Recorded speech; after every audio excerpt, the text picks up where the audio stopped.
The campaign trail took Neil Kinnock home to South Wales tonight. There was a welcome from old friends and a mood encouraged by Mr. Major's earlier comments about being in opposition. They were the words of a man who knows the country's gone against him and their record, and a country that's given the thumbs down to their idea of the future, because it's a future composed entirely of the past. But as they played the Labour leader's tune and he made one last triumphal procession to the podium, opinion polls again raised questions about overconfidence. All day, Mr. Kinnock had warned about complacency. Tonight he appealed to floating voters with his vision for the future. In the year 2000, I want to be able to look anybody in Britain in the eye and be able to say to them, 8 years ago, you, the British people, gave us a chance. And we did not let you down. Champagne was served on the Labour campaign plane today, but only for the press. Mr. Kinnock stuck to coffee. Glenys Kinnock served boiled sweets and wore a winning smile. The Kinnock campaign ended as it began, at a pace designed to preserve energy and avoid blunders. Today's only visit to a brickworks in Accrington. A pilot provided a lone voice of dissent and a rude message. Mr. Kinnock's electioneering style has attracted considerable criticism.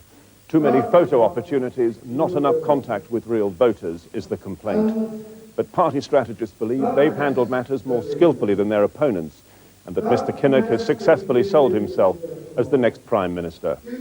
Tim Hewitt, News at 10, with the Labour campaign. Mr. Major's battleground tonight, the calm of the television studio, not the heat of the election rally. Here at ITN for an interview on Channel 4 News. He's insisted on a vow of silence on the subject of opinion polls throughout the campaign, and even tonight would venture no precise prediction about the outcome.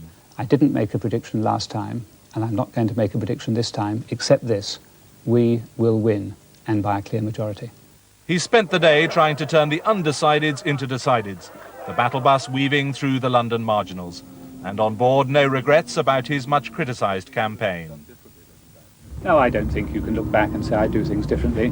We set out at the beginning to set out what our policies were for the future and to expose the differences that exist between the parties' policies. I believe that's what we've achieved. What's it like now waiting for the result? Well, I'm fairly phlegmatic. I'm confident about what the result will be. I'm used to waiting. I've contested elections before. I've waited for my own results. It'll be the same this time, only perhaps bigger. A bit like waiting for an exam result or a driving test result, perhaps. Well, the work is done. The work is done. It's finished. The voters will have decided what they're going to do. And in South London, where he first learnt the art of street corner speaking, the last of the impromptu calls to arms that have been such a feature of his campaign. The soapbox itself is now in honourable retirement. Over the past few days, there has been Conservative talk of the humbling of the pundits tomorrow.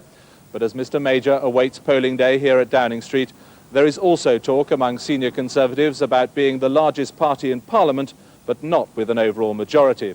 And there's a recognition that in such a very tight race, special factors in individual seats could make all the difference. Edward Sturton, News at 10, with the Conservative campaign. In light-hearted mood tonight, Paddy Ashdown arrived on stage in Taunton for his last rally of the campaign. As well as his speech, the Liberal Democrat leader had come armed with a puppet, an orangutan given to him by his campaign team as a memento of one of his favourite warm-up jokes. But his message struck a more serious note, that the Liberal Democrats had transformed the style of this election. They told us that unless we took part in the ridiculous charade of the so-called War of Jennifer's Ear, we wouldn't get any attention and our vote would go down. But we proved them wrong. Our vote went up. We responded to the thirst in this country, the thirst in Britain, for a positive vision for our country. The thirst to have politicians say what we believe in. The pace of his campaign is something which has marked him out. Late today, he was still trying to woo the voters on his 48th walkabout, meeting someone he'd encountered on his first. Absolutely superb.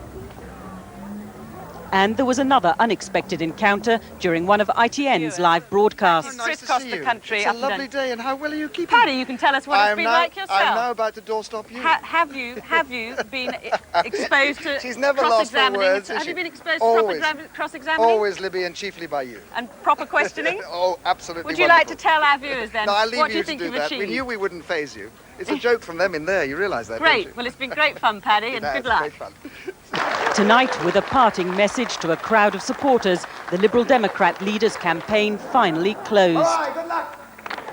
Tomorrow, Paddy Ashdown and his party will find out whether their positive message, which they say has lit a beacon of hope across the country, will translate into votes. Libby Wiener, News at 10, with the Liberal Democrat campaign.